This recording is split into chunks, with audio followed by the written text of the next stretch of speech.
Hello everyone, मैं निधि Sharma Maurya classes में आपका बहुत बहुत स्वागत करती हूँ। जैसे कि हमने लास्ट क्लासेस में देखा था, हम पढ़ रहे थे कोडिंग डिकोडिंग। अभी तक हमने लेटर कोडिंग यानी अक्षर कोडिंग पे बात कर ली है। नंबर कोडिंग पे हमने कल कुछ क्वेश्चंस किए थे, उससे पिछली वाली क्लास में भी किए थे। आज कुछ और क्वेश्चंस करेंगे, नंबर कोडिंग के ऊपर करेंगे। उसके बाद कोडिंग डिकोडिंग में एक दो पैटर्न से और आपसे क्वेश्चन पूछे जाते हैं, उन पर बात करेंगे। तो चलिए स्टार्ट करते हैं। पहला क्वेश्चन लेते हैं आज का। फर्स्ट क्वेश्चन देखिए क्या कह रहा है। फर्स्ट क्वेश्चन कह रहा है if CLAT is coded as 718, यदि क्लैट का कोड 718 है, 718 है, तो फेयर का कोड क्या होगा। नंबर कोडिंग से क्वेश्चन है आपके पास। आपसे बोला है क्लैट का कोड है 718, ठीक है। तो देखते हैं कैसे बना होगा। सबसे पहला काम वही करेंगे, हर अक्षर का स्थान लिखेंगे, उसकी पोजीशन लिखेंगे। तो देखिए सी आता है 3 पर, L 12 पर, A 1 पर और T 20 पर, ठीक है। अब अगर देखिए आप इनको ऐड करेंगे, अगर आप फर्स्ट स्टेप ही करते हैं, फर्स्ट अप्रोच ये लगाते हैं कि मैं इन सबको जोड़ दूं, इनकी पोजीशंस को जोड़ दूं, तो क्या मुझे जोड़ने से इतनी बड़ी संख्या मिल सकती है 718? नहीं मिलेगी, नहीं मिलेगी ना, ठीक है। अब दूसरी अप्रोच देखिए, जोड़ने से तो नहीं हो रहा, एक बार गुणा करके देख लेते हैं। तो अगर मैं इन तीनों को आपस में गुणा कर दूं तो कितना हो जाएगा ये 36 इंटू 20। 36 इंटू 20 करोगे तो आपके पास कितना आएगा 720। कितना आ रहा है 720 आ रहा है। अगर मैं इनके स्थान को, हर अक्षर के स्थान या पोजीशन को आपस में गुणा कर रही हूं, क्योंकि जोड़ने से तो ये पॉसिबल नहीं है, तो नेक्स्ट मैंने लगाया गुणा करके देखते हैं। गुणा करने से मेरे पास आ रहा है 720 और यहां कितनी संख्या लिखी हुई है 718। तो अगर 720 में से एक बार के लिए मैं 2 माइनस कर दूं तो मुझे कितना मिल जाएगा 718। अब यही सेम अप्रोच हमें यहां लगानी है, सेम कोडिंग हमें यहां लगानी है। लगाकर देखते हैं। फेयर, फेयर का कोड आपसे पूछा है, तो फेयर में F आता है 6 पर, A आता है 1 पर, या I आता है 9 पर और R आता है 18 पर, ठीक है। इनको जब आप आपस में गुणा करोगे तो ये हो जाएगा 6 इंटू 9 इंटू 18, ये हो जाएगा 54 इंटू 18।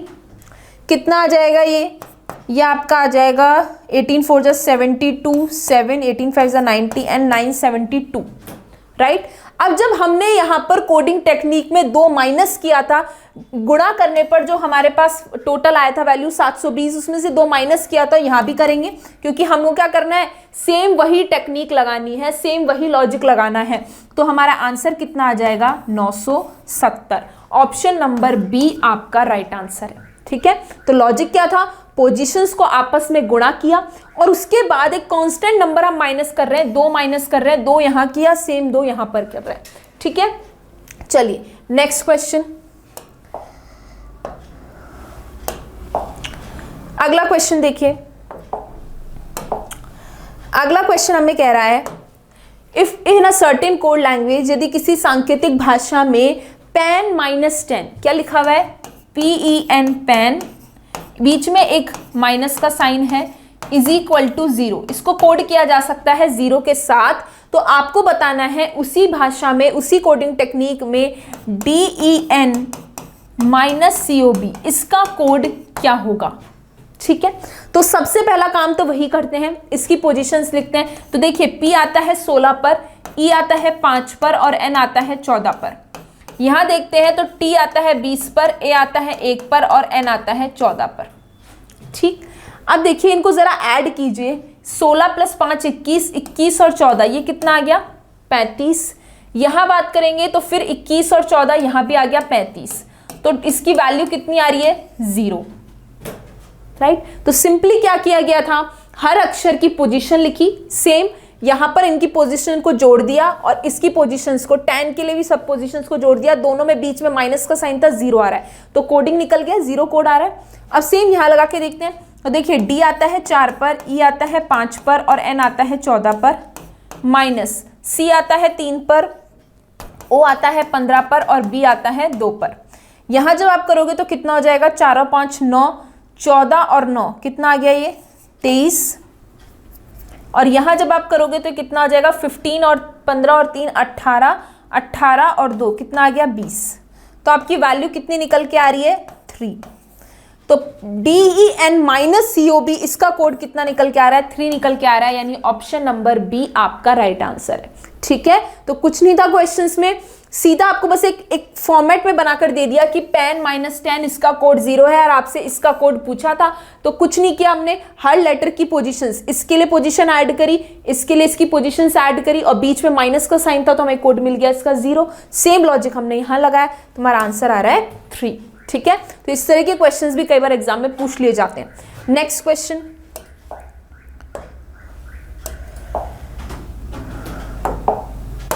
अगला क्वेश्चन देखिए, if each letter in English alphabetic is odd numerical value beginning A is equal to 1, B is equal to 3 and so on, तो आपको बताना है होटल का कोड क्या होगा। क्या कह रहा है, यदि अंग्रेजी वर्णमाला में प्रत्येक अक्षर का विषम संख्यात्मक मान, मतलब हर अक्षर को उसके विषम संख्यात्मक मान से, कैसे, इसमें दे रखा है A is equal to 1, B is equal to 3, इस तरीके से अगर आप वैल्यू रख रहे हो, वैसे आपको पता है अगर मैं बात करूं तो A की वैल्यू 1 होती है, B की 2 होती है, C की 3 होती है, D की 4 होती है, ये इनकी ओरिजिनल पोजीशन है, वास्तविकता में ये स्थान होता है, लेकिन इसने कुछ कोडिंग टेक्निक यूज करी। क्या कोडिंग कह रहा है कि आप हर अक्षर को उसके विषम संख्यात्मक मान से अगर आप दर्शाते हो तब आपको निकालना है कि इसकी वैल्यू क्या होगी। तो उसके अकॉर्डिंग A की वैल्यू 1 बोल रहा है, B की वैल्यू 3 बोल रहा है, इसी तरीके से C की वैल्यू क्या होगी। अब देखिए कैसे निकाली होगी ये वैल्यू हम कैसे निकाल सकते हैं, हमें ऑड नंबर से, ऑड विषम संख्यात्मक मान से हमें निकालना है। तो देखिए वैसे A की वैल्यू होती है 1, ठीक है, इसका 2 गुना करके इसमें से 1 माइनस कर दें तो हमें ये मिल जाएगा। इसी तरीके से B की वैल्यू होती कितनी है 2, लेकिन हमें उसको 3 से बना रहे हैं, यानी इंटू 3 -1, मतलब इंटू 2 इंटू 2 -1, यानी कितना आ गया 3। इसी तरीके से C की निकालेंगे तो ओरिजिनल पोजीशन कितनी होती है 3, तो हमें क्या करना है 3 इंटू 2 -1 कितना आ गया 7, तो C की वैल्यू कितनी आ गई 7। इसी तरीके से अगर D की बात करूं तो D के लिए कितना हो जाएगा, D के लिए हो जाएगा 4 इंटू 2 -1, यानी कितना हो गया 9, 4 2 8, 8 -1, सॉरी हाँ, D के लिए बात करेंगे तो कितना हो जाएगा, ये D की वैल्यू होती है 3 2 6, सॉरी C की वैल्यू कितनी आएगी 5 आएगी, 3 2 6 -1 5 आएगी। इसी तरीके से D के लिए हो जाएगा 4 इंटू 2 -1, ये कितना आ जाएगा 7। तो इस तरीके से आप या तो वैसे कर लो भाई, आपको पता है ऑड नंबर से बनाना है तो 1 3 5 7 9 इस तरीके से चलता जाएगा, या आपको पता है ऑड वैल्यू अगर निकालनी है तो मुझे उसको इंटू 2 -1 कर देंगे तो हमें ऑड वैल्यू मिल जाएगी। ठीक है, चाहे ये लॉजिक लगा लीजिए चाहे वैसे चल लीजिए, 1 3 5 7 9 इस तरीके से। तो हर अक्षर को हमने एक ऑड न्यूमेरिकल वैल्यू या विषम संख्यात्मक मान दे दिया, उस हिसाब से हमें अब होटल की वैल्यू निकालनी है। ठीक है, तो अब देखिए होटल में कौन कौन से अक्षर हैं। होटल की बात करें तो होटल में हमारे पास है HOTEL। ओरिजिनल पोजीशन की अगर मैं बात करूं तो H आता है 8 पर, O 15 पर, T 20 पर, E 5 पर और L 12 पर। अब जब विषम संख्यात्मक मान देंगे हर अक्षर को तो क्या वैल्यू आएगी इनकी, विषम संख्यात्मक ऑड से करेंगे तो H की वैल्यू कितनी हो जाएगी, अभी मैंने बताया ये फॉर्मूला लगा दीजिए, तो 8 इंटू 2 16 -1, यानी H की वैल्यू अब कितनी हो गई, H की वैल्यू हो गई 15। O के लिए जब आप निकालोगे तो कितना हो जाएगा 15 इंटू 2 -1, यानी 30 -1, यानी कितनी आ गई 29, तो 29। ठीक है, इसी तरीके से T के लिए निकालोगे तो 20 इंटू 2 -1, यानी कितना आ गया 39। E के लिए निकालोगे, E की वैल्यू कितनी आ जाएगी, E की वैल्यू 5 इंटू 2 10 -1, यानी कि 9। 12 के लिए निकालोगे तो कितनी आ जाएगी 12 इंटू 2 -1 24 -1, कितना आ जाएगा आपका 23। तो ये हमने क्या किया, यहां हमने हर अक्षर को उसके विषम संख्यात्मक मान से लिखा है कि A जिस तरीके से 1 है, B इक्वल से 3 है, इसी तरीके से आपको इसकी वैल्यू निकालनी थी। तो उसी ऑर्डर में H की वैल्यू 15 हो गई, O की 29 हो गई, T की 39, E की 9 और L की 23। अब इनको ऐड करना है, सबको ऐड कीजिए। इसको ऐड करेंगे तो कितना आएगा, देखिए ये आपका हो गया 15 प्लस 9 और 9 18, 3 and 2 5 और 1 68, और यहाँ पर कितना हो गया आपका, ये आपका हो गया, इसमें 9 ऐड करोगे तो होगा 32। ठीक है, अब ऐड कर लीजिए 68, 32 और 15, तो 8 और 2 10, 5 15, 6 और 3 9 और 1 10 और 1 11, 115, यानी ऑप्शन नंबर बी आपका राइट आंसर आ रहा है 115। ठीक है, तो इस तरह के क्वेश्चन भी एग्जाम में कई बार पूछ लिए जाते हैं। अब यहाँ पर हमें ए बी सी डी की जो हमें वैल्यू पता है, जो वास्तविक स्थान मान होता है, वो ना करके उसने कोडिंग टेक्निक लगा दी कि हर अक्षर को उसके विषम संख्यात्मक मान से रिप्लेस कर दीजिए। ए को 1 कर दीजिए, बी की होती 2 है, पर विषम संख्यात्मक मान बी का कितना होगा, सी। इसी तरीके से बी का कितना होगा 3, इसी तरीके से सी का कितना होगा 5, डी का कितना होगा 7, ऐसे चलते जाइए और तब होटल की वैल्यू निकाल के, तो हमने वो भी निकाल लिया। एच का इसी तरीके से 15 हो जाएगा, होता 8 है पर इसमें 15 हो जाएगा, ओ का 29 हो जाएगा, टी का 39, ई का 9 और एल का 23 और टोटल वैल्यू आ गई 115। ठीक है, चलिए नेक्स्ट क्वेश्चन।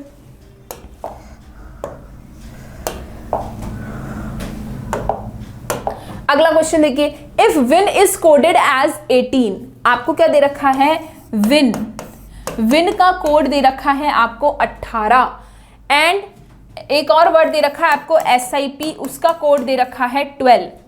ठीक है, आपको पूछा है टॉय का कोड क्या होगा, आपको पूछा है टॉय का कोड क्या होगा। अब देखिए, अगर मैं इस वर्ड की बात करूं विन की, सबसे पहला काम वही हर अक्षर की पोजीशन लिखना है, तो देखिए 23, ये 9 और ये 14। अगर आप इन सबको जोड़ते हो तो क्या जोड़ने पर आपको 18 मिलेगा, नहीं मिलेगा। फिर भी एक बार जोड़ के देखते हैं, क्या पता कोई और लॉजिक लग जाए। तो 9 और 3 12, 12 और 4 16 हो गया, ये कितना आ गया आपका 2 और 1 3 और 1 4, 46 आ रहा है, 46 आ रहा है। 46 से 18 बनाना क्या पॉसिबल है, क्या नहीं हो रहा। चाहे आप इनकी संख्याओं को जोड़ दीजिए चाहे गुणा कर दीजिए, पर 18 तो नहीं बन रहा। उसके अलावा नंबर ऑफ लेटर से लॉजिक बन रहा है क्या, नहीं बन रहा, क्योंकि 3 होता है। तो चलिए एक बार के लिए कर भी दिया कि इसमें 3 है, इंटू 6 कर दिया तो यहाँ 18 आ गया, लेकिन यहाँ पर भी फिर 3 इंटू 6 करना चाहिए था, पर वो भी नहीं हो रहा। तो अक्षरों की संख्या या नंबर ऑफ लेटर्स जो था हमारा लॉजिक, उससे भी नहीं हो रहा, वो भी काम नहीं कर रहा। अब और क्या देख सकते हैं, और हम क्या देख सकते हैं इसके अंदर, ध्यान से देखिए अगर इस चीज को,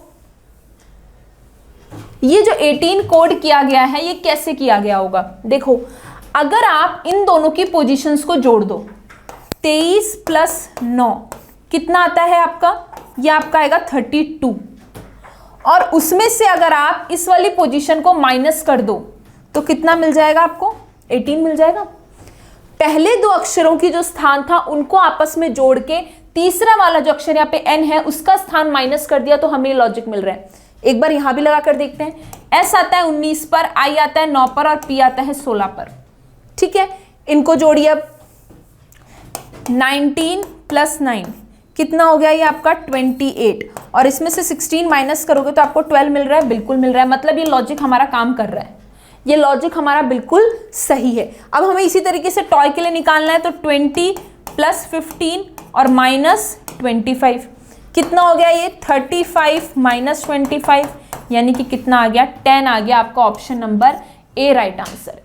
ठीक है, तो देखिए इसमें कुछ डिफरेंट लॉजिक था। अभी तक हमने जितने क्वेश्चंस किए उससे कुछ हटके लॉजिक था, थोड़ा सा इसमें अच्छा क्वेश्चन था।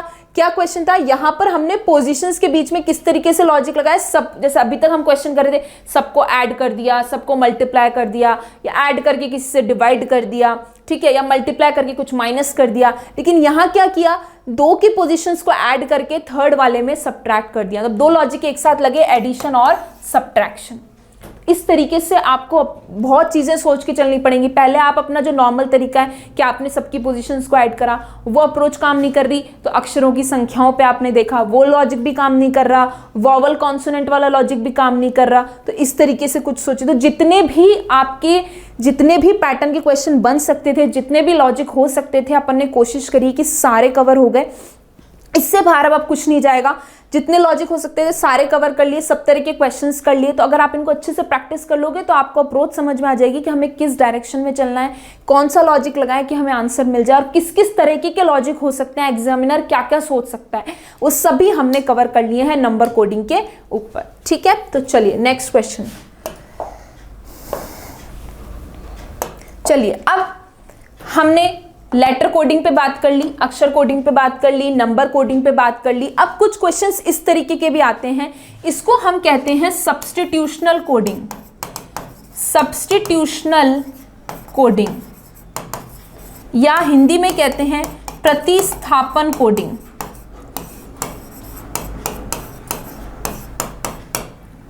प्रतिस्थापन कोडिंग, देखिए अब आपको क्या बोल रहा है यहां पर, प्रतिस्थापन कोडिंग के अंदर क्या होगा, एक शब्द को प्रतिस्थापित करके या कोड कर दूसरे शब्द से बदल दिया जाएगा या सब्स्टिट्यूट कर दिया जाएगा। प्रतिस्थापित मतलब पोजीशन, उसके एक शब्द के स्थान पर दूसरा शब्द प्रतिस्थापित कर दिया जाएगा। कैसे, देखिए जैसे यहां पर है, यदि पुस्तक को घड़ी कहा जाए, पुस्तक को क्या कह दिया, घड़ी कहा दे दिया, घड़ी को बैग कहा जाए, ठीक है, बैग को शब्दकोश कहा जाए, शब्दकोश को खिड़की कहा जाए, ठीक है।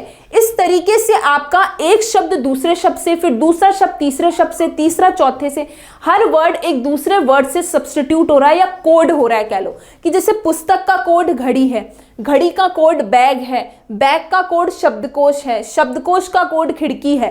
तो इस तरीके से जब हम एक से दूसरे के अंदर कोड करते जाते हैं, इसको अपन बोलते हैं प्रतिस्थापन कोडिंग या सब्स्टिट्यूशनल कोडिंग, ठीक है। अब देखिए क्वेश्चन क्या कह रहा है, आपको बोल रहा है यदि पुस्तक को घड़ी कहा जाए, घड़ी को बैग, बैग को शब्दकोश, शब्दकोश को खिड़की, तो पुस्तकों को ले जाने के लिए किसका प्रयोग किया जाएगा। अब क्वेश्चन फिर पूछा जाता है आपसे, जैसे यहां पूछा जा रहा है पुस्तक को ले जाने के लिए, पुस्तक किसमें लेकर जाओगे भाई, आप पुस्तक लेकर जाओगे बैग के अंदर, लेकिन बैग को कहा क्या गया है, बैग को कहा गया है शब्दकोश। तो आपका आंसर क्या होगा, ऑप्शन नंबर ए शब्दकोश, क्योंकि बैग का कोड क्या है, बैग का कोड है शब्दकोश, राइट। तो यहां पर क्या होता है, जो हमें आंसर पता है उसको जो कोड कर वर्ड लिया गया है वो आपका आंसर होता है। जैसे कि फॉर एग्जांपल मैंने कहा लाल को कहा जाता है हरा, हरा को कहा जाता है नीला, नीला को कहा जाता है सफेद, सफेद को कहा जाता है गुलाबी, ठीक है। इस तरीके से अब आपसे पूछ लिया जाए इस तरह के क्वेश्चन में कि बताइए खून का या रक्त का रंग क्या होता है, ब्लड का कलर क्या होता है, what is the colour of blood, या खून का रक्त का रंग क्या होता है। तो आपको पता है कि रक्त या ब्लड का कलर होता क्या है, होता लाल है, होता लाल है, लेकिन लाल को कोड कर क्या लिखा गया है, हरा लिखा गया है। तो हमारा उत्तर क्या होगा, हमारा उत्तर होगा हरा। समझ रहे हो। तो जो आपका आंसर आ रहा है उसको कोड कर जो वर्ड लिखा गया है वो आपका आंसर होगा, क्योंकि यहां पर लाल को कहा क्या गया है, हरा। तो हमारा आंसर क्या होगा, हरा। सेम इसी तरीके से पुस्तकों को ले जाने के लिए हम बैग का इस्तेमाल करेंगे, लेकिन बैग को कोड किससे किया गया है, शब्दकोश से किया गया है। तो हमारा उत्तर क्या होगा, शब्दकोश। तो ये है हमारी सब्स्टिट्यूशनल कोडिंग या प्रतिस्थापन कोडिंग। इस तरह क्वेश्चन में ज्यादा दिक्कत नहीं आती है, बस ये ध्यान रखना होता है कि कहीं हम जल्दीबाजी में गलती ना कर दे, कि जैसे हमने क्वेश्चन देखा पुस्तकों ले जाने के लिए बैग का प्रयोग करता है, बैग ऑप्शन में मिलेगा और आपने टिक कर दिया तो गलत हो जाएगा। बैग तो लेकर जाते हैं लेकिन बैग को कोड जिससे किया गया है वो आपका आंसर होगा। ठीक है, चलिए next question.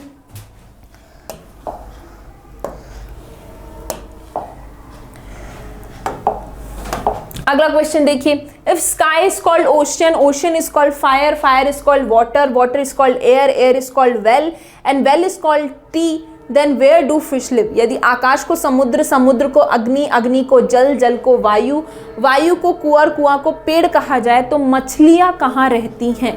Where do fish lives, या मछलियां कहाँ रहती हैं। आपको पता है मछली कहाँ रहती है, मछली रहती है पानी में, पानी में या जल में। ठीक है, जल में, आपको पता है जल में रहती है, लेकिन जल को कहा किया गया है, जल को किससे कोड किया गया है, जल को कोड किया गया है वायु से। तो हमारा आंसर क्या होगा, मछलियां कहाँ रहती हैं, वायु में। ऑप्शन नंबर ए आपका राइट आंसर होगा। ठीक है, आपको पता है कि मछलियां जल में रहती हैं, लेकिन जल को कोड किससे किया गया है, वायु से कोड किया गया है। तो आपका आंसर क्या होगा, वायु होगा। ऑप्शन नंबर ए आपका राइट आंसर होगा। ठीक है, चलिए नेक्स्ट। तो प्रतिस्थापन कोडिंग में इसी तरीके से करना है आपको, जो भी आपका आंसर आता है उसको कोड कर जो वर्ड है वो आपका आंसर है। अगला question, if green is called yellow, yellow is called blue, blue is called black, black is called red, red is called sky, sky blue and sky blue is called white, then what colour of space is. यदि हरा को पीला, पीले को नीला, नीला को काला, काले को लाल, लाल को आकाश नीला और आकाश नीला कहा जाए, को सफेद कहा जाए, तो अंतरिक्ष का रंग कौन सा होगा? अब देखिए अंतरिक्ष का रंग पूछा है, स्पेस का कलर, अंतरिक्ष का, आसमान का नहीं पूछा है। अगर आसमान का या स्काई का कलर पूछता तो स्काई का कलर तो नीला होता है, पर अंतरिक्ष या स्पेस का जो रंग होता है वो होता है काला। अंतरिक्ष या स्पेस का कलर जो होता है वो ब्लैक होता है, ब्लैक माना जाता है। स्काई का कलर पूछता, आसमान का रंग पूछता तो वो नीला होता है। अब काला को कहा क्या गया है? काले को कहा गया है लाल। काला को कोड किससे किया गया? लाल से। तो हमारा आंसर क्या होगा? लाल होगा। ऑप्शन नंबर बी आपका राइट आंसर होगा। अंतरिक्ष का रंग होता काला है, पर काले को कोड किससे किया गया? लाल से। तो कोडेड वर्ड हमारा आंसर होगा लाल हो जाएगा, ऑप्शन नंबर बी। तो अंतरिक्ष का रंग कौन सा है? लाल है, राइट। चलिए नेक्स्ट, अगला क्वेश्चन देखिए। ये सारे क्वेश्चन आपके सब्स्टिट्यूशनल कोडिंग पे ही है, प्रतिस्थापन कोडिंग पे ही है। If computer is called mouse, mouse is called keyboard, keyboard is called monitor and monitor is called camera, then what will be used for typing? यदि कंप्यूटर को माउस कहा जाए, माउस को कीबोर्ड कहा जाए, कीबोर्ड को मॉनिटर कहा जाए और मॉनिटर को कैमरा कहा जाए, तो टाइपिंग के लिए क्या उपयोग लिया जाएगा? टाइपिंग के लिए क्या उपयोग लिया जाएगा? टाइपिंग के लिए आप क्या करोगे? टाइपिंग किससे करोगे भाई? टाइपिंग आप कीबोर्ड से करोगे? टाइपिंग तो कीबोर्ड से ही करोगे ना, टाइपिंग कीबोर्ड से करोगे। और कीबोर्ड को कहा क्या गया है? कीबोर्ड को कहा गया है मॉनिटर। तो आपका आंसर क्या होगा? आपका आंसर होगा मॉनिटर। यहाँ ऑप्शंस में थोड़ी गड़बड़ है, आपका आंसर होगा इसका मॉनिटर, क्योंकि टाइपिंग किससे करोगे? टाइपिंग कीबोर्ड से करोगे, लेकिन कीबोर्ड को कहा क्या गया है? मॉनिटर कहा गया है। तो टाइपिंग के लिए किसका उपयोग किया जाएगा? मॉनिटर का उपयोग किया जाएगा। ठीक है, ये ऑप्शंस गड़बड़ है यहाँ पर, मॉनिटर आपका राइट आंसर होगा। चलिए नेक्स्ट क्वेश्चन। अब नेक्स्ट क्वेश्चन देखिए, 9th क्वेश्चन। यहां अभी तक हमने क्या पढ़ लिया? लेटर कोडिंग पढ़ ली, नंबर कोडिंग कर ली, सब्स्टिट्यूशनल कोडिंग। अब ये एक और पैटर्न आता है जिसको हम बोलते हैं मिश्रित कोडिंग। क्वेश्चन करने से पहले हम समझ लेते हैं मिश्रित कोडिंग होता क्या है। मिश्रित कोडिंग या मिक्स्ड कोडिंग, देखिए यहाँ पे आपको दिख रहा होगा, जैसे इस क्वेश्चन की बात करें, यहाँ पर एक लिख रखा है, वाक्य लिख रखा है, सेंटेंस लिख रखा है, गिव योर बुक, और इसको कोड कर कर यहाँ पर आपको 3 कोड्स दिखाई दे रहे हैं। उस वाक्य में 3 शब्द हैं, गिव, योर और बुक, और यहाँ पर इसी तरीके से 3 कोड लिखे हुए हैं। उसके बाद आपको कुछ और सेंटेंसेस दे रखे हैं और कुछ और कोड्स दे रखे हैं। तो होता क्या है समझ लीजिए। जैसे फॉर एग्जाम्पल मैंने लिखा I go to school, I go to school, और यहाँ पे मैंने लिखा है, इसको कोड कर कर लिखा जाता है DGNSBPRL। 4 शब्द थे, आई, गो, टू और स्कूल, और यहाँ 4 ही कोड होंगे, DGNSBP और RL। अब इसमें से कौन सा कोड आई का है, कौन सा गो का है, कौन सा टू का है, कौन सा स्कूल का है, नहीं पता। ये ऐसा नहीं है कि 1 to 1 है, आई का DG है, गो का NS है, टू का BP और स्कूल का RL, ऐसा नहीं है। ये सारे मिक्स्ड कोड हैं या मिश्रित कोड हैं। मतलब इनमें से कोई सा भी कोड आई का हो सकता है, कोई सा भी गो का हो सकता है, कोई सा भी टू का हो सकता है और कोई सा भी स्कूल का हो सकता है। अभी आप पता नहीं लगा सकते। अब मैंने एक और लाइन लिख दी, स्कूल इज नियर, और यहां मैंने कोड लिख दिया NSRTMN, स्कूल इज नियर, और यहां 3 कोड लिख दिए। यहां पर 3 वर्ड्स थे, स्कूल इज और नियर, तो यहां 3 कोड आ गया, NSRT और MN। अब अगर मैं आपसे पूछ लूं कि बताइए इसमें स्कूल का कोड क्या होगा, स्कूल का कोड क्या होगा, तो आपको पता है, देखिए स्कूल यहां पर भी आ रहा है, सेम ही शब्द है, और स्कूल यहां पर भी आ रहा है, सेम वर्ड है, तो इनका कोड भी सेम होगा। कौन सा कोड है जो इन दोनों में कॉमन आ रहा है? NS और NS। तो स्कूल का कोड क्या निकल कर आ गया? NS। क्योंकि ये वर्ड सेम है, वर्ड समान है, तो इनका कोड भी सेम होगा, समान होगा, तो NS हो गया स्कूल का कोड, क्योंकि इन दोनों में कौन सा कोड कॉमन है? NS। अब अगर मैं इसमें पूछ लूं कि बताइए इज का कोड क्या होगा, इज का कोड, तो क्या आप इज का कोड पता लगा सकते हो? इज इन दोनों में कॉमन है क्या? नहीं है। तो इज का कोड RT या MN, इन दोनों में से कुछ भी होता है। इज का है, यहां पर है, इस वाक्य में है, तो इसका एनएस का कोड तो स्कूल का हो गया, तो बचे दो कोड आरटी और एमएन। तो इसका कोड आरटी भी हो सकता है या एमएन भी हो सकता है। तो इसका आंसर क्या होगा, या तो आरटी या एमएन। आप पता नहीं लगा सकते, आइदर आरटी और एमएन, इधर आरटी और एमएन, या तो आरटी एमएन, दोनों में से कुछ भी हो सकता है। इसी तरीके से नियर की बात करूं तो सेम आंसर होगा, आरटी या एमएन में से कोई भी हो सकता है। तो इस तरीके से आपको क्वेश्चंस दिए हुए होंगे, कुछ वाक्य दिए होंगे, उनके कुछ कोड्स दिए हुए होंगे। आपको दोनों में से जो शब्द कॉमन दिख रहा है उनके कोड्स आप निकाल सकते हो। अब इसमें आई का कोड भी पूछ ले मुझसे तो मैं नहीं निकाल सकती। आई यहाँ पर है तो उसका कोड डीजी भी हो सकता है, बीपी भी हो सकता है, आरएल भी हो सकता है, तीनों में से कुछ भी हो सकता है, मुझे नहीं पता। जब तक मुझे कॉमन वर्ड नहीं मिल जाता और कॉमन कोड नहीं मिल जाता मैं कोड नहीं निकाल सकती। या फिर दूसरा तरीका क्या है कि इस जैसे ये सेंटेंस है, इसमें मैंने 2-3 वाक्य और लिख दिए और उनसे कंबाइंड कर उनमें कॉमन देख के आपने स्कूल का भी निकाल लिया, टू का भी निकाल लिया और गो का भी निकाल लिया, तो बचा हुआ कोड अपने आप किसका हो जाएगा, आई का हो जाएगा। जब 3 कोड्स आपको मिल गए तो बचा हुआ कोड आई का हो जाएगा। तो इस तरीके से आप निकाल सकते हो, राइट। अब चलिए अब आते हैं क्वेश्चंस के ऊपर। तो मिस्ड कोडिंग में इस तरीके से होगा, आपको वाक्य जितने उसमें वर्ड्स होंगे उतने कोड्स दिए होंगे। 4 वर्ड हैं तो 4 कोड्स होंगे, जो वर्ड कॉमन है उनको कंबाइन करके आप कोड निकाल सकते हो। बचे हुए कोड बाकी वर्ड के लिए हो जाएंगे, ठीक है। अब देखिए जैसे इस क्वेश्चन की बात करें, हमें क्या दे रखा है, हमें दे रखा है गिव योर बुक और उसके लिए कोड दे रखा है SKDGAP। 3 word 3 code. अगली लाइन पढ़िए, बुक माई टिकट्स, इसका कोड है DGLENB, ठीक है। 2 लाइन आपको दे रखी हैं और आपसे पूछा क्या है, गिव के लिए किस कोड का उपयोग किया है। आपको गिव का कोड निकालना है। किसका कोड निकालना है, गिव का कोड। अब देखिए अगर मैं गिव की बात कर रही हूं तो गिव मेरा इस लाइन में, तो इस लाइन में है तो इन तीनों में से कोड हो सकता है। पहले ही देख लीजिए इनमें कोई कॉमन वर्ड आ रहा है क्या, आ रहा है भाई, कौन सा आ रहा है, बुक आ रहा है। बुक यहां पर भी है, बुक यहां पर भी है, तो इन दोनों में कौन सा कोड कॉमन है, इन दोनों में डीजी कॉमन है। तो बुक के लिए तो कोड फिक्स हो गया, बुक के लिए तो 100% कौन सा कोड होगा, डीजी होगा। बुक का तो कोड फिक्स हो गया क्योंकि बुक दोनों में समान शब्द है तो कोड भी समान होगा। दोनों में कॉमन कोड कौन सा है, डीजी। तो बुक का कोड तो ये हो गया। अब बचा गिव और योर, ये कहीं और आ रहे हैं क्या, क्योंकि 2 ही सेंटेंस दे रखे थे, नहीं आ रहे। तो गिव का कोड एसके भी हो सकता है और एपी भी हो सकता है, दोनों में से कुछ भी हो सकता है।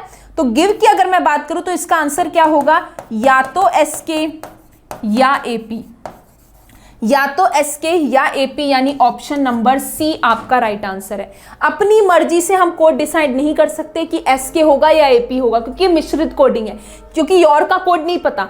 अगर योर का कोड मुझे पता चल जाए, मान लीजिए एक सेंटेंस और दिया और वो उसमें योर कॉमन हो, तब हम गिव का कोड निकाल सकते हैं। लेकिन यहाँ पर 2 ही सेंटेंस हैं, बुक का कोड मिल गया, गिव और योर हमें नहीं पता, एसके भी हो सकता है, एपी भी हो सकता है। तो आपका आंसर होगा या तो एपी या फिर एसके। इस तरीके से आपको करना है।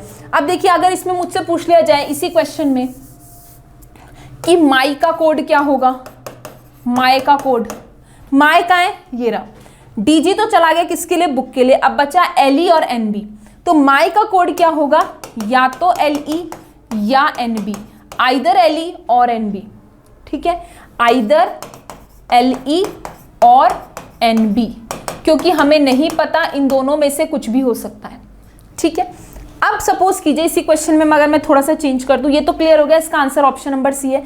अगर मैंने यहां पर एक लाइन और लिख दी, सपोज कीजिए इसमें मैंने एक लाइन और लिख दी, tickets are costly, tickets are costly, और यहां पर मैंने कोड लिख दिया एनबी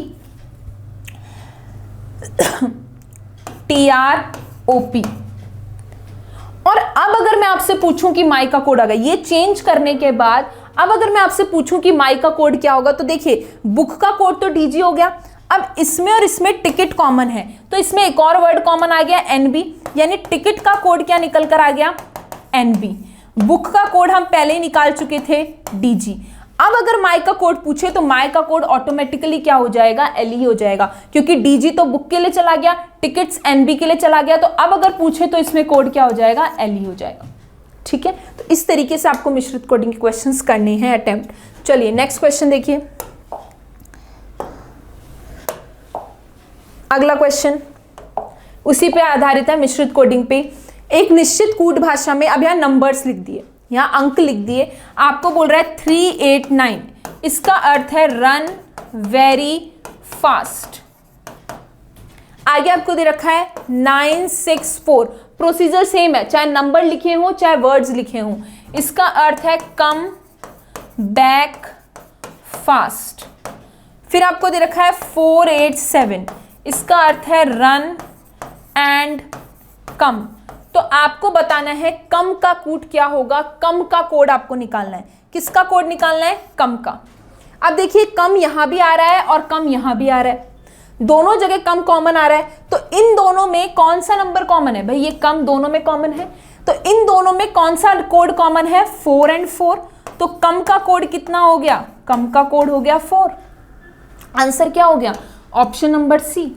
इसी में अगर मैं पूछ लूं आपसे, बताइए रन का कोड क्या होगा, तो रन कहाँ है? एक ये रहा, ये रहा रन और ये रहा रन, इन दोनों में कौन सा कोड कॉमन है? इन दोनों में 8 कॉमन है, तो रन का कोड क्या हो गया? 8। ठीक है, और किसी का निकाल सकते हो, फास्ट का भी निकाल सकते हो। देखिए फास्ट इन दोनों में कॉमन है, तो इन दोनों में कौन सा कॉमन नंबर आ रहा है? 9, तो फास्ट का कोड कितना हो गया? 9।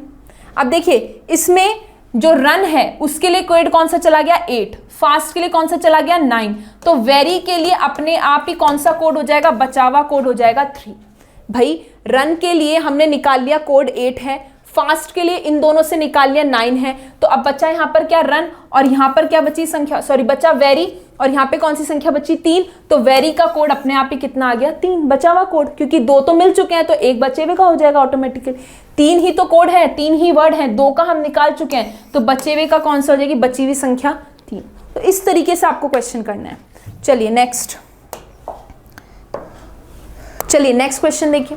अब क्या कह रहा है? इन अ सर्टेन कोड लैंग्वेज पिट ना so means bring me water. अब देखिए यहाँ क्या कोड है?